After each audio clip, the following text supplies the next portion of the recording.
Et Asher Yomar Ayom Behar Hashem Yirai.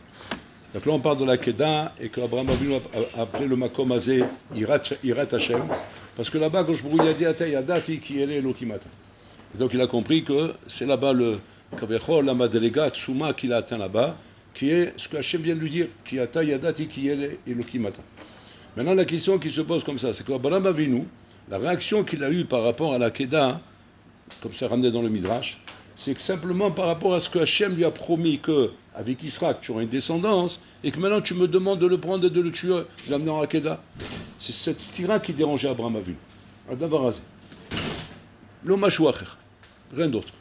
Alors tous les mfarashim lui demandent, Abraham Avinu, tu n'es pas dérangé avec le tirsar? C'est interdit d'assassiner. C'est ce que toi-même tu criais avec les païens là-bas. Les païens, tu leur disais, vous êtes des assassins. Vous prenez vos enfants, vous les donnez la molaire, vous les brûlez, vous leur faites ça. Vous êtes des fous, vous êtes des assassins. Un Dieu ne peut pas demander des choses pareilles, rouler. Ça, ce que tu cries aux gens, ça, c'est ça ta question. Et là, maintenant, ils viennent juste attraper Hachem simplement sur le fait qu'Hachem a dit tu auras une descendance, et là voilà, ça ta descendance, et que maintenant tu me le reprends. Mais qu'il aussi, à part ça, qu'il l'homme friali. Ça ne me dérange pas, une akhilami, de l'assassiner, de le tuer si c'est ça ta volonté, et de le sacrifier. Bon, mais c'était ça l'argument qu'Abraham avait dû servir justement pour montrer aux païens qu'ils se trompaient dans leur délire. Donc comment les Chora, tu viens avec une petite question, alors que tu as une grande question derrière. Et là, ils expliquent un yesod assoum. Pour comprendre le maître, comment Abraham Avinu, le maître, la question qu'il avait, elle était précise. Il n'avait pas de question birnal sur l'assassinat. Pour comprendre ça, les Mrachim, ils expliquent en fait que tout le lien des korbanot qu'il y a dans leur olam, c'est pour prouver qu'en fait que Hashem ou Echad ve'en on milevado. En on milevado. Comment on prouve par le korban chez en on milevado? Shakol bitbatel lefanecha. Et c'est ce qu'on est merames par le korban, que quand on amène un korban et on le brûle devant Hashem, on le rend en cendre, ouais, c'est précisément le korban ola en fait. C'est précisément ça là-bas.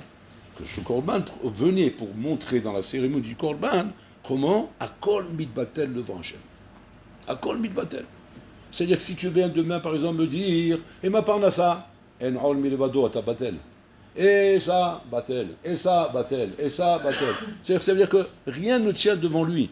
Donc tu ne peux pas venir avec une ta'ana qui pourrait être une ta'ana kaviachol qui viendrait dire maintenant qu'il y a quelque chose de plus important que Bol Olam. Il n'y a rien de plus important. Tout est batel et fanat. Qu'est-ce qui me remet cette chose-là? Les korbanot.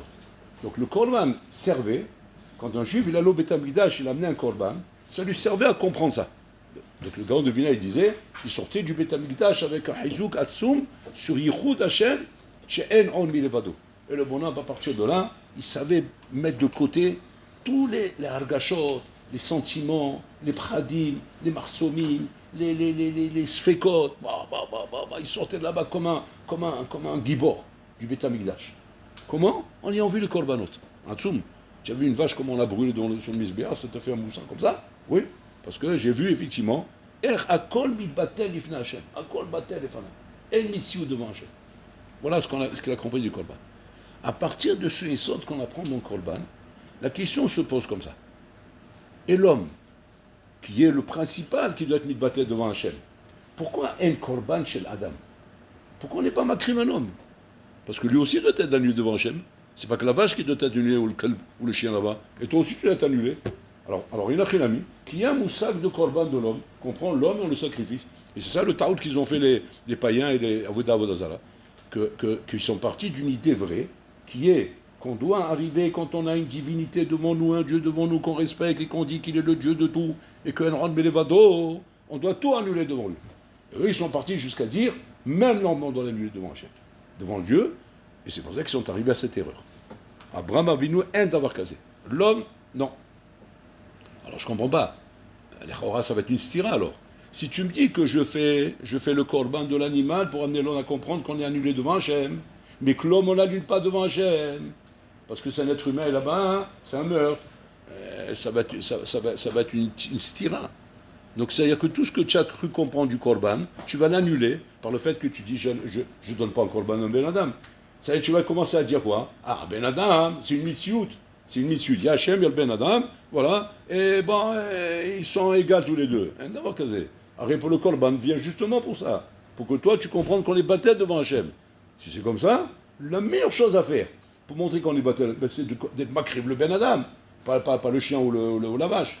Parce que là-bas, tu vas comprendre effectivement qu'on est battel. Quand tu vas prendre un Ben Adam et tu vas le brûler sur le Korban, comme la molaire, et tu vois qu'on rend cendre, tu vas dire, wow, ça veut dire que là vraiment tu m'acrives tout. C'est tes sentiments, l'amour que tu as pour l'enfant, l'intérêt que tu peux lui apporter, comment dire, le cavote que tu peux avoir de ça, que tu as des enfants, et tout ce que tu peux imaginer dans ta tête. À kol batel ifna. Maintenant, Abraham a vu, il explique pourquoi. Abraham il explique pourquoi l'homme non. Pourquoi? Tout simplement. C'est ça la ta'ana qu'il avait sur les païens. Pourquoi? Parce que l'homme est là pour faire une autre akrava à Hachem, par sa bechira. Comme il a une bechira, qui peut lui permettre de servir Hachem sur plein de cas, où il va faire bitou la bechira. Tu ne peux pas maintenant sacrifier un Ben Adam et annuler une bechira, alors que tu avais en face de ça 1 million de bechirot à gagner. Ouais. Où il va devoir travailler Hachem sur chaque point, sur chaque étape. Il y a des millions de situations où il travaille Hachem. Tu vas dire, je le sacrifie, je l'ai brûlé, voilà, avec ça j'ai montré que. Mais c'est dommage, tu vas t'acheter. Un biche là, un animal, où lui il n'a qu'une seule bechira à l'animal. C'est vivre ou mourir, c'est tout. L'animal, il n'y a pas de. Je vais voyager, je vais faire ça, ou je vais aller à Yeshiva, je vais rester à la maison, ou je vais travailler, je vais étudier. L'animal, il y a une seule bechira, vivre ou mourir. Alors vivre ou mourir, une seule bechira, mais avec lui on peut montrer combien, grâce à lui, on a compris qu'on est battel devant Hachem. Mais on ne peut pas prendre un Ben Adam qui représente une infinie de bechirot et dire voilà, je vais le prendre et je vais le brûler devant Hachem. Non, d'abord casé. Parce que lui, il va devoir montrer le bitou devant Hachem par sa bechira. Donc, on a bien compris le malach. On se sert du korban pour te montrer chez En Milevado et tout est battel devant Hachem. Et toi, l'homme, d'apprendre de là, d'annuler tes bechirot devant Hachem. Tu annules ta bechira devant Hachem. Là où moi, j'aimerais faire ça, mon ego m'amènerait là, non, je ne le ferai pas. Pourquoi? Hachem le sait. Donc là, je montre que j'ai compris du korban, je m'annule devant Hachem. Il a fait bon. À partir de là, Abraham, quand il voit Hachem lui dire prends ton fils et amène-moi le comment. Là, il a une question. Il n'a pas la question lotir ça. Il n'a pas cette question. Pourquoi? Parce que c'est Vadaï qu'on ne parle pas de Ritsira ici. On parle d'annulation devant Hachem. Il n'a qu'une seule question. C'est comment ça se fait que les Chaora, tu me demandes de prendre Israq et de l'annuler devant Hachem, alors qu'il représente une multitude de Bechira, puisque tu m'as dit Israq qui carré le Chazara. Donc il représente toute ma suite, Bechira. Ça veut dire que, qu'est-ce qu'il veut dire par là? Il veut dire comme ça. Bishlama, si Israq effectivement était venu au monde qu'avec une seule Bechira, qui est vivre ou mourir, comme l'animal. Alors bon, je le prends, je le sacrifie. Parce que c'est ça, c'est en tafkid. Qu'Israaq qui serait venu dans le Olam, pour faire un kiddush Hashem Hatsoum, de montrer comment un homme qui s'attache à Hashem peut sacrifier son fils. Mais grâce à quoi je vais le faire? Parce qu'il n'a qu'une seule bechira. Et Hashem a créé un homme comme ça. Hashem peut tout faire. Il peut dire, Israq ne sert qu'à ça. Il ne sert qu'à la Hakeda, voilà. En dehors de la Hakeda, il n'a pas d'autre tafki dans ce monde. C'est comme ça, Abraham a vu n'a pas de Sheila. Mais Abraham a vu une Sheila à laquelle, quand Hashem il a dit, qui Israq qui carré le Chazera. Ta descendance, Israq, toute la suite, tout le malheur, c'est lui. Attends, donc tu n'es pas en train de me dire qu'il a été créé pour ça? Tu es en train de me dire qu'il a été créé pour la suite. Donc il représente infini de Bechirot. Ah, la question revient. Alors comment c'est possible que tu demandes de sacrifier? Alors c'est ça qu'il ne comprend pas, moi. La coucha qu'il a, c'est que je n'ai pas le problème de dire Essira si jamais effectivement tu l'avais créé que pour une seule Bechira. Mais le fait que tu m'as dit Bechaï Karezera Zera, là je ne comprends pas. Donc en fait, pour ça, il a la question que là-bas. Il a fait mort. Maintenant, quand je bourre, effectivement, ne lui répond pas à ça. Il lui dit, va faire ce que je t'ai dit. Il a une question. Et il s'en va, parce qu'il intègre, il écoute la volonté d'Hachem. Et quand il va maintenant pour faire le Maaseh Akeda, après qu'il attache Israq et tout, il shlach et yado el ha-machelet, il shrot et beno, puis toi, un malach, il vient, il arrête, il dit, al tishlach yadecha el ha-na'al, va'atas lo meuma, ki ata yadati. Non, là-bas, il y a une question. Al tishlach yadecha el ha-na'al. C'est quoi? C'est que quand je vous vient lui dévoiler Abraham Avinu, mon intention, c'était juste de voir que tu étais prêt à le faire. Maintenant que j'ai vu que tu étais prêt à le faire, ata yadati ki el elukimata. Il a fait mot. Qu'est-ce que ça veut dire al tishlach yadecha el ha-na'al, va'atas lo meuma? C'est quoi tas lo meuma? Al tishlach yadecha el ha-na'al. Ne tue pas. Pourquoi tu m'ajoutes la phrase atas lo meuma? C'est marqué là-bas parce qu'Abraham Avinu voulait lui faire une cicatrice. Il dit, laisse-moi au moins lui faire une cicatrice. C'est-à-dire Mais pourquoi il veut faire ça? Il est fatigué ou là? Tu veux le faire saigner? Et que le malheur, il a vu ça, il a dit non, c'est pas seulement tu ne fais pas la shrita, mais en plus tu ne fais pas une cicatrice, tu ne touches pas. Attends, le mouma. Attends, quelle avamina que je fais une mouma? Pourquoi je ferais ça, Bichlal? Maïnian. Regardez comme ça, Atsoum. Abraham a vu une raboté, il est en train de nous apprendre Yesod Atsoum ici, que toute alia, Rouchanit Atsouma qu'un homme il peut avoir dans son sechel, toute la sagot qu'un homme il peut avoir. Il y a des fois, on a des sagot parce qu'on est dans un moment très fort comme Yom Kippour, Naïla. On a des sagot parce qu'on est dans un moment très puissant de Hitalout, de Tfila ou de Hitrakshut, par rapport à un Nes qu'on a vu, comme Kriyat Yamsouf. Imaginez-vous, on est nous là-bas avec Kriyat Yamsouf, en train de traverser la mer Rouge. Et on voit Hachem, Zekili Van Veu. C'est une représentation d'Hachem. Et on se met à chanter tous ensemble, sans s'être entraîné avant. Un chant qu'on n'a même pas appris, qui est Kulo Nevoa. Et tous on se met à chanter le même chant, avec le même air, sans se tromper. Comme si c'était la chorale, une chorale qui s'entraîne depuis 10 ans. Alors qu'on est des avadim, qu'on sait travailler la brique, ouais, et rien d'autre, le mortier, et on arrive comme ça dans la mer, et on fait un chant comme si on est des professionnels, avec le même ton, le même chant. Bah, tu sais quel est Trakchut à ce moment-là? Abraham, il nous vient nous apprendre un Yesod. Fais attention, tu peux rester une chifra. Tu peux vivre un moment comme ça et rester une chifra. Qu'est-ce qu'il faut faire pour ne pas rester une chifra après que tu as vu un moment comme ça? Asot meuma. Il faut que tu fasses un maasé. Un maasé qui va graver à tout jamais ce moment atsoum que tu as connu maintenant. Mais si jamais tu ne fais pas de maasé après ça, c'était juste une itrakshut, juste une itpaalout, un étonnement, un emballement, chifra, tu restes une chifra. Rata chifra, machelorach, zkel ben bouzi. Mais c'est une chifra, ça reste une chifra. Pourquoi? Parce qu'avec l'emballement, il n'y a rien d'autre. C'est qu'il faut un maasé. Donc Abraham a vu, il veut dire comme ça, à kol tov venifla, je suis monté très haut. Maintenant, quand là-bas, quand tu m'as mis dans ce massav de la saga Atsuma, de faire la keda de mon fils. Kol hakavod à mon fils, kol hakavod à moi, kol hakavod à tout. Mais si, bon, Olam, tu me fais descendre sans maasé, lui, chaklo misé. Il ne restera rien de ça. Ce sera comme la traversée de la mer Rouge. Donc Abraham Avinu, il est conscient qu'il faut un maasé. Alors, si ce n'est pas la shrita, alors c'est meuma. Alors je vais lui faire une balafre. À la makom, il lui dit le malach, t'inquiète pas, tu as le haïl là-bas. Voilà, il est haïl, voilà, prends le haïl. C'est un maasé que tu veux faire, touche pas Israël. Zéro lat mima, il ne faut pas le toucher. Tu veux faire un maasé, prends le haïl. Incroyable, mais vrai, il y avait un haïl là-bas, tant qu'il a pris, et même là, il a pu faire le korban pour qu'il y ait un maasé. Maintenant, regardez comment ça dessous. Maintenant, la question, elle est comme ça. Quand moi, j'ai une route à Souma, écoutez la Hakira. C'est une Hakira que fait Moshe Shapira. Il dit comme ça. Quand j'ai une route à Souma dans la vie, mais une route genre Shmini, c'est du domaine du ciel, d'abord je suis au Bachamaïm. Pas un petit route, pas un petit truc genre juste des frissons comme ça. Quelque chose qui. Je transcende quoi, je transcende. J'ai l'impression que Manéchama va partir. Tellement que genre c'est très puissant, très puissant. Comme traverser la mer Rouge, ou comme Matan Torah. Wow, moi je te tiens Matan Torah, tu entends les colottes, les barakim, tu entends la voix d'Hachem. Manéchama parle là. Combien ton corps il peut supporter ça? Comment Yachol Isbol? Manéchama s'en va là. Et le Ben Adam maintenant lui dit, attention, tout ça c'est bien beau tout ça. Mais ça reste FS. Si tu ne fais pas un maasé qui va marquer ça, tout ça, ça sera. C'est rentré par là et ça se porte. C'est un tsoum. Quoi, il reste rien de ça, l'homme? Après que l'homme, il lui tourne à tsouma comme ça, au Kachawa Ben Adam. Il reste rien de ça. S'il n'y a pas de maasé, rien du tout. C'est ce qu'on apprend d'Abraham Avinu. C'est pour ça qu'il voulait faire une balafre à son fils, pour qu'il y ait un maasé.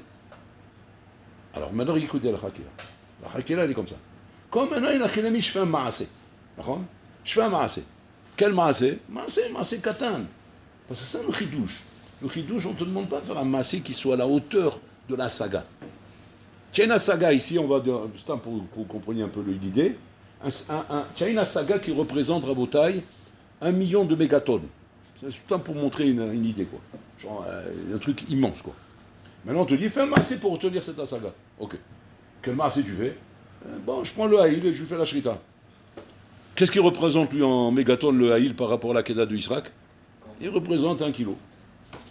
C'est 1 kilo, qu'est-ce qu'il représente? On va dire, tu vois, il représente 10 kilos, le poids de la viande. Quoi. Combien il pèse?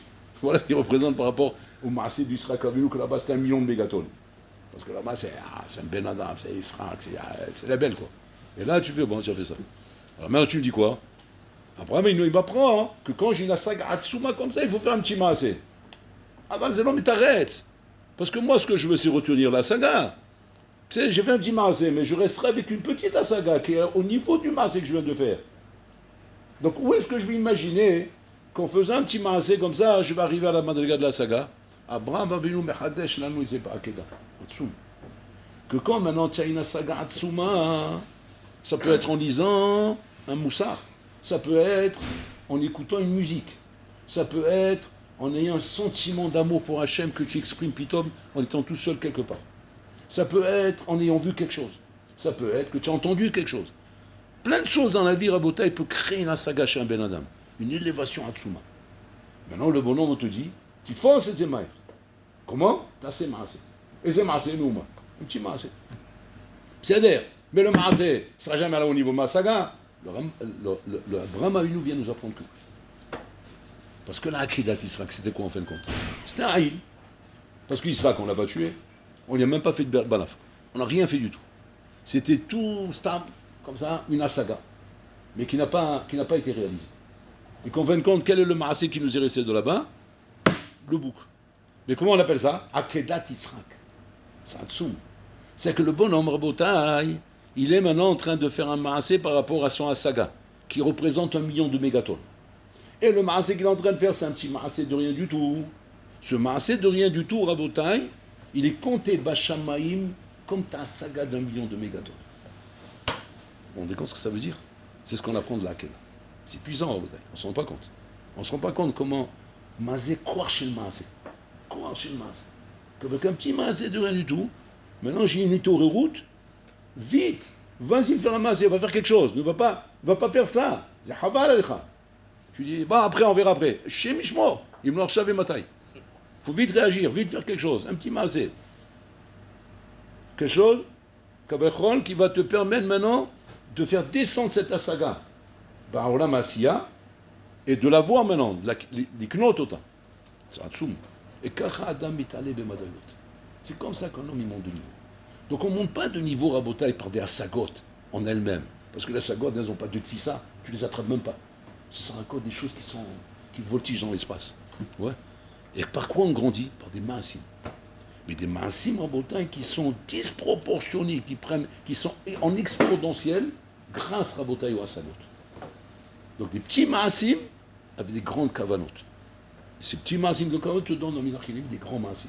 Et comme ça, le Ben Adam, il grandit rabotaille. Kach Adam Godel. C'est Noah Bayom, c'est-à-dire c'est un tsoum rabotaille, comment on voit ici. Maintenant, la question, elle est comme ça.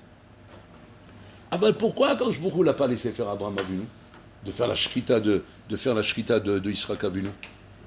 Pourquoi il ne l'a pas laissé faire? Alors on a expliqué effectivement parce qu'il n'avait pas qu'une seule bichira, il avait plusieurs choses. Ouais. Avant les maasé, peut-être qu'en vérité, c'est ça qu'Hachem veut lui dévoiler. Et qu'Hachem, il ne le laisse pas faire parce qu'en fait, il a plusieurs bichira. Mais en fin de compte, c'est difficile de dire ça. Parce que si Israël Avinu ou Kaviachol, ouais, avait plusieurs bichira, donc Hachem ne lui aurait jamais demandé de faire une chose pareille. Mais là, si Hachem lui a demandé, ça veut dire qu'Israël Avinu et Nachilami aurait pu correspondre à ça. À être dans ce monde uniquement pour ça. Il répond les Mfalchim Rabotai. Qu'en vérité, oui, c'était possible. Ça, c'était possible pour Abraham et Israël. Mais ce n'est pas possible pour le Olam. Le Olam n'était pas à la Madriga de voir ça. C'est-à-dire, le Olam n'aurait pas été à la Madriga d'entendre qu'il a existé dans l'histoire un homme qui a pris son fils et qui l'a tué. Même si on va te dire, mais c'est la volonté d'Hachem, Hachem l'a demandé ça à Abraham. Ça aurait été une révolution dans le monde. Beaucoup de gens n'auraient pas accepté ça, et ça aurait été un Hilul Hachem. Un Hilul Hachem. Bon, on apprend un autre idouche ici. Que quoi? Qu'il y a des fois, Rabotai, des sagot, que ces sagot-là, Kaviachol, elles sont grandes, elles sont très très grandes, mais elles ne peuvent pas être exprimées dans ce monde. Pourquoi? Parce que le Rolam n'a pas l'équilibre. Et alors, c'est pas que ça ne va pas faire un Kiddush Hachem, ça va faire même un Hilul Hachem. Un Hilul Hachem, Rabotai. Donc là, il faut faire très attention. Maintenant, on va dans le sens maintenant. Dans l'autre sens. Faire très attention à Rabotai. Que c'est pas toute Asaga Rabotai qui peut être exprimée dans ce monde. Parce qu'il y a des fois des Asagot, qui ne sont pas, on peut pas comment dire, les capter dans ce monde. On n'est pas la madriga de ça. Et comme on n'est pas la madriga de ça, Chaz Shalom, ça entraîne un Chilul Hashem. Ça entraîne un Chilul Hashem, et ça c'est quelque chose. Où on apprend ça, regardez où on apprend ça. On apprend ça de David Améler. David Améler, il est poursuivi par son fils qui veut le tuer. Son fils, il veut tuer David Améler. Donc David Améler, il se sauve parce que son fils veut le tuer. Et David Améler, il écrit un Teilim, Mizmor de David Beborcho Bifnav Shalom. Il écrit un Teilim de joie, pas de lamentation. C'est pas marqué là-bas Kina, Tsar, non, Mizmor. Il est heureux. Il est en train de courir et il joue de la guitare. Il est en train de courir avec la guitare. Et là, la horde derrière avec le, avec le fusil pour essayer de le tuer. Allez, il a pété un câble, il y a un problème ici. Il y a un problème dans le film. Là. Alors, c'est une blague. En fait, il ne veut pas tuer. Tu es en train de faire. C'est un montage que vous avez fait ou quoi? Non, il veut le tuer. Il le dit. Mais pour le Robin Shalom, il veut le tuer. Il veut le tuer, lui prendre la royauté, il veut faire tomber, l'enterrer là-bas et prendre le royaume à sa place. Et David Améler, c'est ça. Mais il est heureux. Et il dit pourquoi il est heureux? Il dit là-bas David Améler, parce que quand j'ai une épreuve où je peux me tromper de ne pas te voir à toi, Hachem, c'est dur pour moi. Parce que ça me met un doute. Et que des fois, ça arrive comme ça qu'on a l'impression que c'est le Ben Adam qui fait quelque chose.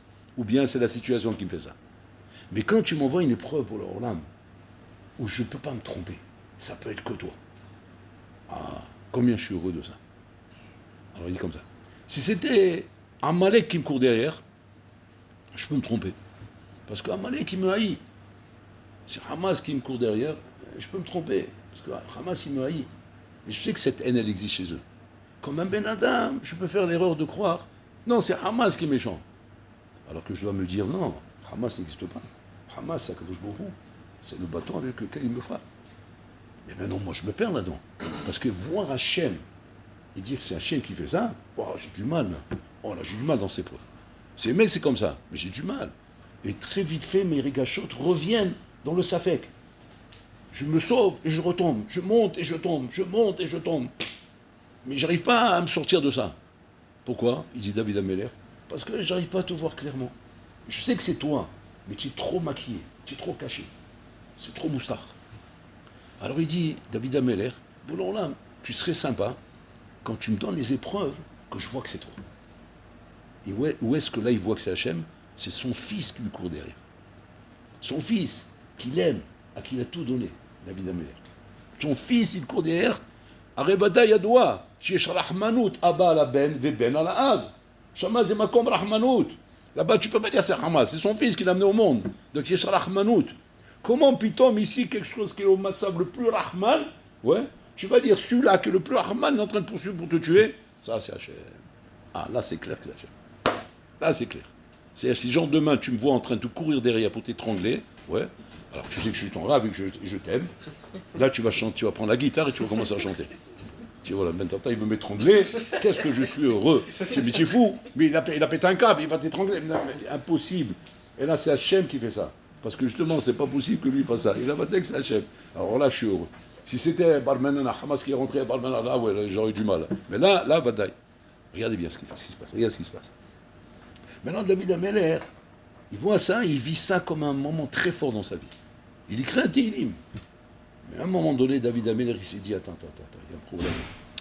C'est bien beau pour moi, c'est bien beau pour lui, c'est bien beau pour toi, Hachem. C'est-à-dire que les participants, ils ont tout compris. Mais les gens dehors, ils comprennent? Ils comprennent ça, les gens dehors? Non, ils ne comprennent pas. Parce que vis-à-vis des gens dehors, ce qui se passe, c'est quoi ça? C'est Hilul Hachem. C'est Hilul Hachem de voir un tzaddik comme David Améler, que son fils le poursuit pour le tuer.